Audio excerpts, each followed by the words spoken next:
It was a small-town murder with alleged big-time mistakes and with big names brought in to help the defense. Target 8 investigator Ken Colker exposing the mistakes made, including evidence that went untested in the Joyce Coulier murder case.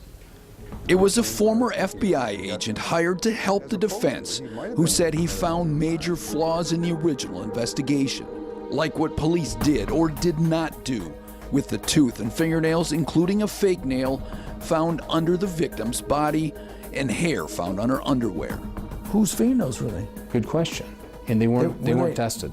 Wasn't there like a tooth found there or something? There was a tooth found there. And it wasn't hers? It was not hers, that's correct. Whose tooth was it? I don't know. That's because the tooth was lost. How do you explain to the jury you collected a tooth that could have linked somebody to the crime and you lose it? How do you explain having pubic hair on the victim's underwear and not even checking it out? Even a juror questions the investigation.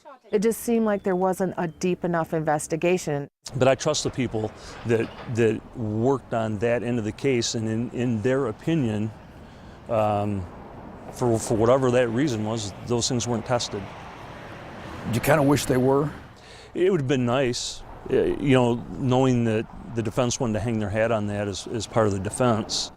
During the 5th day of trial, and after the prosecution had rested its case and before the defense even began, the judge made a rare call that the jury would not get to decide the fate of Mark Coulier. Judge Terrence Thomas, in a directed verdict, found Coulier not guilty, saying he still saw no evidence. The game was over at halftime. The jury sent home. We were all disappointed. We wanted to see it go. We wanted to see it go all the way. We were anxious to hear his side. Because up to that point, despite the flaws, she was leaning toward a verdict, guilty of murder. So you think he had something to do with her death in some way? I do, and I think there were others involved. Mm-hmm. And you think it was murder? I think it was murder. Mm-hmm. We tracked down Mark Coulier at home in Hesperia. Hi. Hi. Hey, I'm a reporter from Channel 8 in Grand Rapids. Mm-hmm. He says he's innocent and that police cost him his family.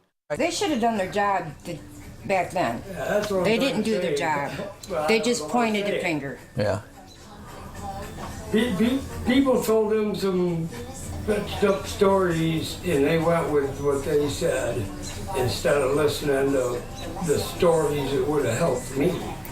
The original detective says the case is closed. So you think the killer walked? I believe so, yes. So does Joyce's family. There's just too many open ends here, and this judge, he didn't want to hear the rest of this, so he just closed the doors on it. There was no justice here.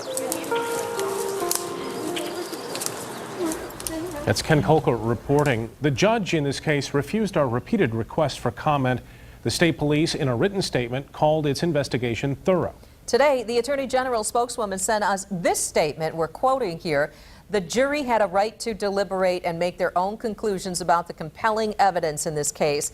We spoke with several jurors, and they indicated they were leaning toward conviction. She goes on to write, we believe then, as we do now, that this case should have gone to the jury. The Michigan Court of Appeals agreed that a trial was warranted, ruling there is significant circumstantial evidence that the defendant committed the murder. We are disappointed that Joyce Coulier's family and friends did not see the justice they deserved. The AG spokeswoman also provided what she called a laundry list of evidence against Joyce's husband, like his history of violence and threats. His son's testimony that he heard his dad confess, admitting that he had pushed Joyce downstairs and put a sock in her mouth the night of the murder. Testimony the husband had scratches and indicated that they were from Joyce. The fact that he didn't report her missing, that he didn't go to her funeral, and that he kept changing his story. You can find Ken Colker's entire report and all of this information online at woodtv.com.